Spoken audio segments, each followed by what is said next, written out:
വാൽപ്പാർ വന്നാൽ കണ്ടിരിക്കേണ്ട മറ്റൊരു പറുദീസ തുല്യമായ മനോഹരമായ ദൈവത്തിൻ്റെ സ്വന്തം പുൽമേടാണ് അക്കാമല ഗ്രാസ് ഹിൽസ്. സമുദ്രനിരപ്പിൽ നിന്നും 66,000 അടി ഉയരത്തിൽ പശ്ചിമഘട്ട മലനിരകളിൽപ്പെട്ട ആനമല ടൈഗർ റിസർവ് വനത്തിൻ്റെ ഭാഗമാണ് ഈ പുൽമേട്. ഇത് കേരളത്തിൻ്റെ ഇരവികുളം നാഷണൽ പാർക്കുമായി അതിർത്തി പങ്കിടുന്നു. പശ്ചിമഘട്ട മലനിരകളിൽപ്പെട്ട 65,000 ഹെക്ടേഴ്സിൽ പരന്നു കിടക്കുന്ന ആനമല കടുവാ സങ്കേതത്തിൻ്റെ ഭാഗമായുള്ള ഈ പ്രദേശം പ്രകൃതി കനിഞ്ഞു നൽകിയ കൗതുക കാഴ്ചകൾ ഒരുക്കുന്ന ഒരിടമാണ്. കുറിഞ്ഞി പൂക്കുന്ന കാലങ്ങളിൽ ഈ പുൽമേടുകൾക്ക് ഒരു പ്രത്യേകതരം ഭംഗിയാണ്. പച്ചപ്പട്ടിൽ നീലപ്പൂക്കൾ കുടഞ്ഞിട്ടതുപോലെ തോന്നും. ആന, കാട്ടുപോത്ത്, നീലഗിരിത്താർ, പലതരം കുരങ്ങുവർഗ്ഗങ്ങൾ, കരടി, പുലി മുതലായ ഒട്ടനവധി വന്യമൃഗങ്ങൾ ഈ കാട്ടിൽ അധിവസിക്കുന്നു. മലമുഴക്കി വേഴാമ്പൽ പോലെയുള്ള അപൂർവ തരത്തിലുള്ള പക്ഷികളും ഇവിടത്തെ അന്തേവാസികളാണ്. ഇവിടേക്കുള്ള പ്രവേശനം പാസ് മൂലം നിയന്ത്രിച്ചിരിക്കുകയാണ്. വളരെയധികം ജൈവ വൈവിധ്യങ്ങളുടെയും അപൂർവങ്ങളായ ഔഷധ സസ്യങ്ങൾ, ഓർക്കിഡുകൾ മുതലായവയുടെയും ഉറവിടമാണ് ഈ സങ്കേതം. വാൽപ്പാറയിൽ ഒട്ടുമിക്കവാറും എല്ലാ ഡിപ്പാർട്ട്മെൻറ്റുകളിലും നല്ല സ്വാധീനമുണ്ടായിരുന്ന ഞങ്ങളുടെ മൂത്ത ജ്യേഷ്ഠൻ വഴിയായി ഫോറസ്റ്റ് പാസ് സംഘടിപ്പിച്ച് ഞങ്ങൾ 4-5 പേർ അക്കാമല കാണുവാൻ പുറപ്പെട്ടു. അക്കാമല ടീ ഫാക്ടറി വരെ ജീപ്പിലാണ് പോയത്. അവിടെ നിന്ന് അങ്ങോട്ട് കാട്ടിലൂടെയുള്ള യാത്ര തുടർന്നു. പുൽക്കാടുകളും ചോലകളും കിഴുക്കാൻ തൂക്കായ കൊക്കകളുമുള്ള വനത്തിലൂടെയാണ് യാത്ര. ഏത് നിമിഷവും നമ്മുടെ മുന്നിൽ ഒരു വന്യമൃഗം വന്ന് പെട്ടേക്കാം. അത്രയ്ക്ക് വന്യമൃഗങ്ങൾ സ്വൈരവിഹാരം നടത്തുന്ന കാടുകളാണ് അവയെല്ലാം. ഒരു സ്റ്റെപ്പ് ഒന്ന് തെറ്റിയാൽ അഗാധമായ കൊക്കയിലേക്ക് പതിക്കുവാൻ സാധ്യതയുള്ള കാട്ടുപാതയായതിനാൽ വളരെയധികം ശ്രദ്ധിച്ചാണ് ഞങ്ങളുടെ യാത്ര. പോകുന്ന വഴിക്ക് നീരരുവികളും ചെറിയ ചെറിയ വെള്ളച്ചാട്ടങ്ങളും ഞങ്ങളുടെ ശ്രദ്ധയിൽപ്പെട്ടു. കുറേ ദൂരം പോയപ്പോൾ ഞങ്ങൾ ക്ഷീണിതരാവുകയും അടുത്തുള്ള ഒരു വെള്ളച്ചാട്ടത്തിൽ മുഖമെല്ലാം കഴുകി അവിടെ നിന്ന് വെള്ളമെല്ലാം കുടിച്ച് കുറച്ചു നേരം വിശ്രമിച്ച് പിന്നീടാണ് അവിടെ നിന്ന് യാത്ര തുടർന്നത്. പോകുന്ന വഴിക്ക് മൃഗങ്ങളുടെയും പക്ഷികളുടെയും പലതരത്തിലുള്ള ശബ്ദങ്ങൾ ആ വനാന്തരീക്ഷത്തിൽ മുഴുവൻ മുഴങ്ങിക്കേൾക്കാമായിരുന്നു.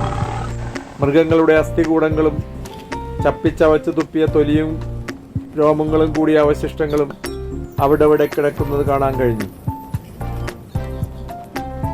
കുറേ കയറ്റം കയറി ചെന്നപ്പോൾ ഒരു സ്ഥലത്ത് ഭീമാകാരമായ ഒരു പാറയും അതിൻ്റെ അടിവശത്തുകൂടെ ഒരു ഒറ്റയടിപ്പാതയുമാണ് ഞങ്ങൾക്ക് സഞ്ചരിക്കുവാനായിട്ടുണ്ടായിരുന്നത്. ആ പാറയുടെ അടിഭാഗത്ത് ഒക്കെയായിരുന്നു.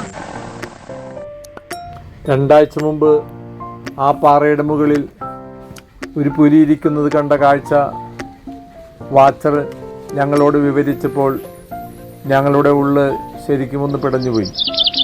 കാരണം അത്രയ്ക്കും നിബിഡമായ വനവും വന്യമൃഗങ്ങൾ വസിക്കുന്ന സ്ഥലവുമാണത്.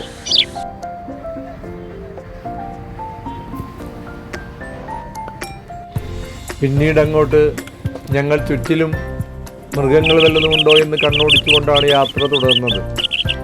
നേരം വൈകുന്തോറും കോടയും നനുനനുത്ത കുളിർക്കാറ്റും തണുപ്പും ഞങ്ങൾക്ക് അനുഭവപ്പെട്ടു തുടങ്ങി. കുറച്ചുകൂടി പോയപ്പോൾ ഏകദേശം പുൽമേടിനോടടുത്ത് ഒരു കൂറ്റൻ കാട്ടുപോത്ത് നിന്ന് പുല്ല് മേയുന്നത് കണ്ടു. ഞങ്ങളെ കണ്ടതും അത് തല ഉയർത്തി നിന്ന് കുറേ നേരം അങ്ങനെ നിന്നു. വാച്ചർ നീട്ടി ഒരു വിസിലടിച്ചപ്പോൾ അത് കുതിച്ചു പാഞ്ഞ് അടുത്ത കാട്ടിലേക്ക് ഓടി. അതാ കല്ലേറും ദൂരെ ഞങ്ങൾ കാണാൻ ആഗ്രഹിച്ചിറങ്ങിയ ഭൂമിയിലെ സ്വർഗം അസ്തമയ സൂര്യൻ്റെ പൊൻകിരണങ്ങളേറ്റ് വെട്ടിത്തിളങ്ങി കിടക്കുന്നു. ഏതോ സ്വപ്ന ലോകത്തെത്തിയതുപോലെ. സ്വർഗലോകത്തിൻ്റെ പിന്നാമ്പുറത്തുള്ള പുൽമേടുകളിൽ മൃഗങ്ങളും പക്ഷികളും നീർച്ചോലകളും പച്ചപ്പും കോടമഞ്ഞും കുളിർക്കാറ്റും എല്ലാം കൂടി പ്രകൃതി അതിൻ്റെ പൂർണ്ണതയിൽ എത്തി നിൽക്കുന്ന കാഴ്ച. ഞങ്ങൾ പണ്ട് സായിപ്പന്മാർ പണി കഴിപ്പിച്ചിട്ടുള്ള വീട്ടിലേക്ക് കയറി.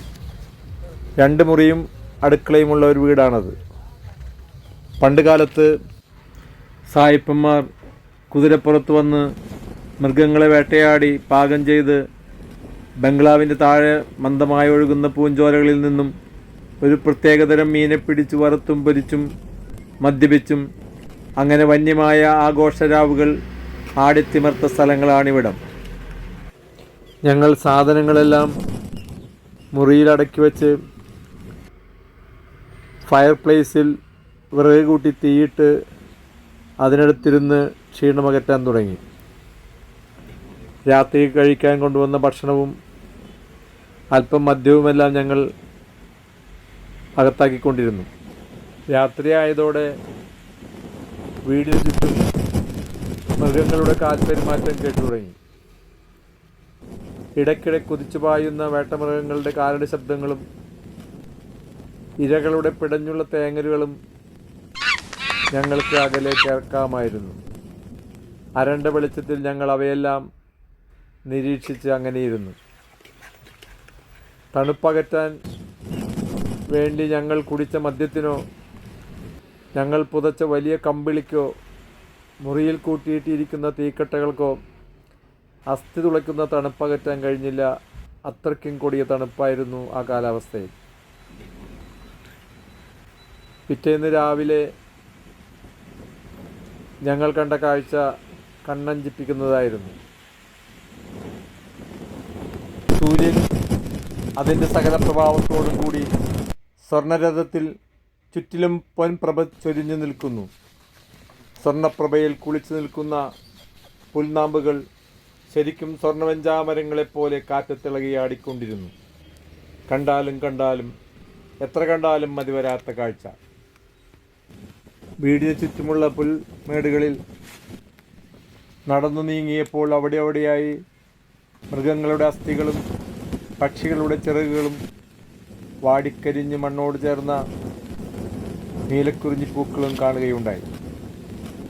അടുത്ത 12 വർഷത്തെ നീണ്ട നിദ്രയ്ക്കായി പുൽമെത്തയിൽ തൻ്റെ വംശവർദ്ധനയ്ക്കുള്ള വിത്തുകൾ ഉള്ളിൽ ഒളിപ്പിച്ചു കൊണ്ടുള്ള നിദ്ര.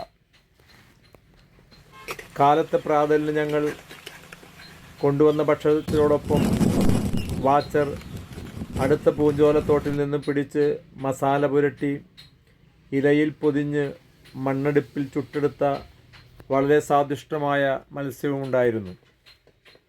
അവിടെയുള്ള ചെറിയ തോടുകളും പൂഞ്ചോലകളും ചതുപ്പ് നിലങ്ങളും ഇംഗ്ലീഷ് സിനിമകളിലെ പുതിയ ഭംഗിയെപ്പോലും വെല്ലുന്നവയായിരുന്നു. ഭക്ഷണമെല്ലാം കഴിഞ്ഞ് ഞങ്ങൾ പതുക്കെ മടക്കയാത്രയ്ക്കായി ഒരുങ്ങി. സ്വർഗത്തിൻ്റെ പിന്നാമ്പുറത്തെ പുൽമേട് കണ്ട കാഴ്ചകളുടെ നേർചിത്രങ്ങൾ മനസ്സിൻ്റെ മായാച്ചെപ്പുകളിൽ സൂക്ഷിച്ചുകൊണ്ട് സ്വർഗം ഭൂമിയിൽ കണ്ടു മടങ്ങുന്ന സഞ്ചാരികളെപ്പോലെ ഞങ്ങളും മല തിരിച്ചിറങ്ങി വാൽപ്പാറയിലേക്ക് പോകുന്നു.